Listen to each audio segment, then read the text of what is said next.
Hello बच्चों, मेरा नाम शुभम पांडे है और आज हम लोग एनर्जी कंजर्वेशन का चैप्टर नंबर 6 स्टार्ट करने जा रहे हैं। जो चैप्टर नंबर 6 है वो है तापीय उपयोगिताओं में ऊर्जा दक्षता, energy efficiency in thermal utilities.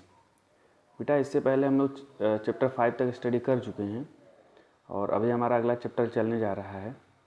इस पर बेसिकली हम लोग ये समझेंगे कि जो थर्मल पावर प्लांट्स हैं या थर्मल चीज़ें हैं, थर्मल डिवाइसेस हैं, उसमें क्या वर्किंग मैकेनिज्म रहता है और उसकी एफिशिएंसी को कैसे इम्प्रूव किया जा सकता है। तो इसको समझने से पहले, इसके अंदर जाने से पहले, जो different types of thermal power plants है उसको समझने से पहले जो बेसिक टर्मिनोलॉजीज़ हैं और जो थर्मोडायनेमिक्स के बेसिक लॉज हैं, ऊष्मागतिकी के बेसिक लॉज हैं, उसको समझते हैं। पहले नंबर पे ऊष्मा को समझना जरूरी है बेटा। आखिर ऊष्मा है क्या? तो ऊष्मा को हम सभी लोग जानते हैं कि ऊष्मा एक प्रकार की ऊर्जा है जिसके कारण हमें गर्मी व ठंडक का आभास होता है। ठीक है, अब ये ऊष्मा एक प्रकार की ऊर्जा है जिससे गर्मी या ठंडक का एहसास होता है। ये समझो क्या हो रहा है। देखो, हीट एनर्जी जो होती है वो डायरेक्टली रिलेटेड होती है किसी भी मटेरियल के अंदर के जो मॉलिक्यूल्स हैं उससे। देखो, जब मॉलिक्यूल्स ज़्यादा मूवमेंट करते हैं तो उसके अंदर हीट एनर्जी क्या होती है बेटा? ज़्यादा होती है। और जब मॉलिक्यूल्स धीमे गति से मूवमेंट करते हैं तो हीट एनर्जी क्या होती है? कम होती है। फॉर एग्जाम्पल, अगर एक लोहे के रॉड को ले लूँ और उसे गर्म करूँ मैं, तो गर्म करने पे जो डायरेक्ट इफ़ेक्ट पड़ रहा है वो सॉलिड या जो लोहे का रॉड है उसके अंदर जो मॉलिक्यूल्स हैं उसके ऊपर। मॉलिक्यूल्स क्या करेंगे? बहुत तेज़ी से वाइब्रेट करने लगेंगे। कब? जब हीट को वो ग्रहण करेंगे तब। तो ऊष्मा एक प्रकार की ऊर्जा है जिसके कारण हमें गर्मी व ठंडक का आभास होता है।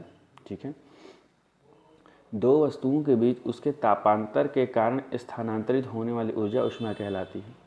हम लोग सभी लोग जानते हैं, प्रैक्टिकली अपने लाइफ में हम लोगों ने देखा भी है कि अगर दो ऑब्जेक्ट्स रखे हुए हैं और उनका टेम्परेचर डिफरेंट है, तो टेम्परेचर का जो फ्लो हो रहा है वो high temperature to low temperature की तरफ हो रहा है। ठीक है, टेम्परेचर का फ्लो तो हो ही रहा है, लेकिन समझने वाली बात यह है कि जो फ्लो हो रहा है वो एनर्जी का फ्लो हो रहा है और उसी एनर्जी को क्या बोलते हैं हम लोग? हीट बोलते हैं। ठीक है, टेम्परेचर डिफरेंस यानी ताप के अंतर के कारण होने वाले ऊर्जा के प्रवाह को क्या बोलते हैं बेटा? ऊष्मा कहते हैं। ठीक है, ऊष्मा को मेज़र करने के लिए कुछ यूनिट्स हैं। ये बहुत इंपॉर्टेंट है, यूनिट्स, क्योंकि ये यूनिट्स जो हैं वो ये कहीं भी पूछा जा सकता है। कंपटीशन में तो हमेशा पूछा ही जाता रहा है और ये आपको आना भी चाहिए। यूनिट्स जो है, ऊष्मा को एसआई यूनिट में मेज़र करने के लिए जूल यूज़ करते हैं और जूल से आप लोग वाकिफ़ भी होंगे। ठीक है, ये किसका मात्रक है? वर्क का, एनर्जी का नॉर्मली मात्रक भी होता है और ऊष्मा का भी एसआई मात्रक क्या है? जूल है। सीजीएस मात्रक क्या है? कैलोरी। ऊष्मा का सीजीएस मात्रक कैलोरी है, ऊष्मा का एमकेएस मात्रक किलो कैलोरी है। और बेसिकली जो रिलेशन होता है कैलोरी और जूल के बीच में, ये बिल्कुल ही याद होना चाहिए। 1 कैलोरी बराबर 4.18 जूल। कहने का मतलब, अगर 1 कैलोरी ऊष्मा को, हीट को, अगर मैं कन्वर्ट करूँ किस में? वर्क में। किस में कन्वर्ट करूँ? वर्क में। तो मुझे कितना वर्क मिलेगा? 4.18 जूल वर्क मिलेगा। देखो, कार्य की यूनिट भी क्या है? जूल होती है और हीट की भी ऐसा यूनिट क्या है? जूल है। इसका मतलब ये समझो कि जो हीट है उसको हम कार्य में बदल सकते हैं। अगर 1 कैलोरी हीट को हम लोग कार्य में बदलें तो हमको टोटल 4.18 जूल कार्य मिलेगा, अगर कोई लॉस ना हो तो। अब ताप को समझते हैं। ताप क्या है? देखो, टेम्परेचर कुछ नहीं है, बस किसी भी वस्तु के ठंडेपन या गर्माहट की माप है। ठीक है, सेकेंड पॉइंट पे, ताप निर्धारित करेगा कि ऊष्मा का प्रवाह किस दिशा में होगा। ऊष्मा का प्रवाह गर्म से कम ताप की तरफ होगा, ये नियम है और ये होता भी है प्रैक्टिकली हमारे लाइफ में, जब तक कोई बाहरी कारक ना लगा हो। अब इसका मतलब क्या है कि जब तक बाहरी कारक ना लगा हो, इसको समझिए। बाहरी कारक ना लगा हो, इसका मतलब ये हुआ बेटा कि देखो, हमारा जो रेफ्रिजरेटर होता है ये एक ऐसा सिस्टम है जिसमें ऊष्मा का प्रवाह क्या होता है? ऊष्मा का प्रवाह ज़्यादा ताप से क्या होता है? कम ताप की तरफ होता है। नहीं, रेफ्रिजरेटर में ऊष्मा का प्रवाह कम ताप से ज़्यादा ताप की तरफ होता है। नॉर्मली ये नियम बताया गया है कि नॉर्मली क्या होगा? ऊष्मा का प्रवाह ज़्यादा ताप से कम ताप की तरफ होगा। लेकिन रेफ्रिजरेटर एक ऐसा डिवाइस, ऐसा सिस्टम, ऐसा मशीन है जिसमें ऊष्मा का प्रवाह कम ताप से ज़्यादा ताप की तरफ होता है। देखो, फ्रिज के अंदर का तापमान हमारा कम होता है, बाहर का तापमान ज़्यादा होता है, लेकिन फिर भी फ्रिज में क्या मैकेनिज्म लगा है, वो अंदर से हीट को लेता है और बाहर छोड़ देता है। ठीक है, तो जब तक कोई सिस्टम ना बनाओ, कोई मशीन ना बनाओ, तब तक ऐसा पॉसिबल नहीं है कि कम ताप से ज़्यादा ताप की तरफ ऊष्मा का प्रवाह। अगर ऐसे नेचुरल लॉ के हिसाब से चला जाए तो ऊष्मा का प्रवाह क्या होगा बेटा? ठीक है, जब दो वस्तुओं का ताप समान होता है तो यह अवस्था तापीय साम्य कहलाता है।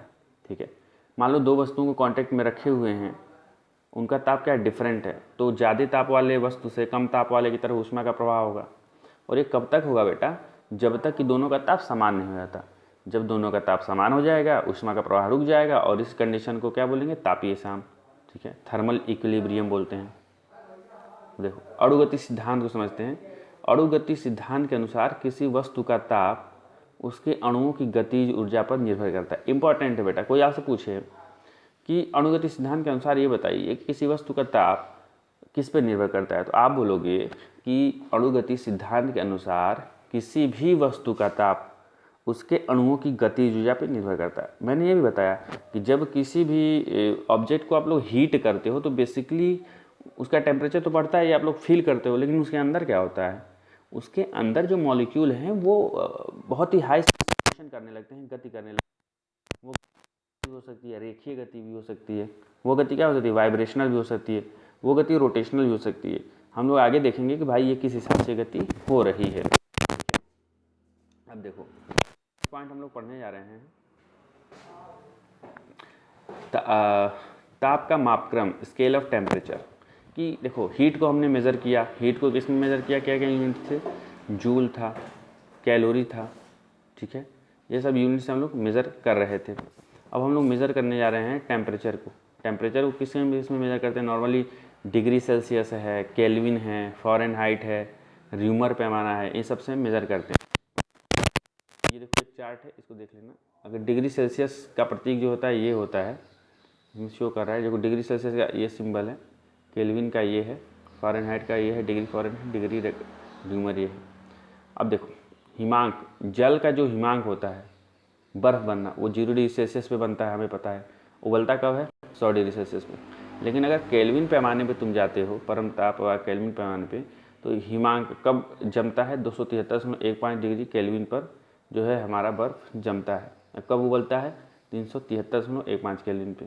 ठीक है, फ़ारेनहाइट पे जाते हो तो बर्फ़ कब जमता है? 32 डिग्री फ़ारेनहाइट पे। और कब उबलने लगेगा? 212 डिग्री फ़ारेनहाइट।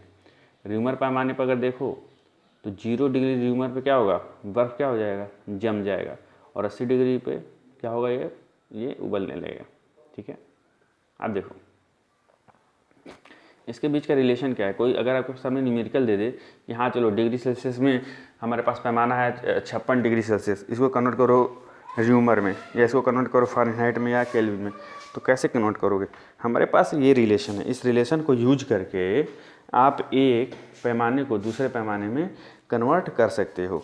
और ये हमारे पास रिलेशन है बेटा, C/5 is equals to F-32/9 is equals to R/4 is equals to K-273.15/5।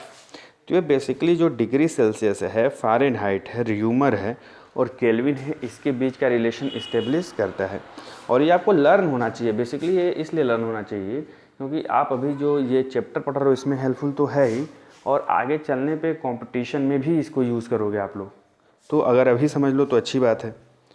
अब एक और फैक्ट मैं फैक्ट नहीं है ये, अभी सॉल्व करोगे तो आ भी जाएगा।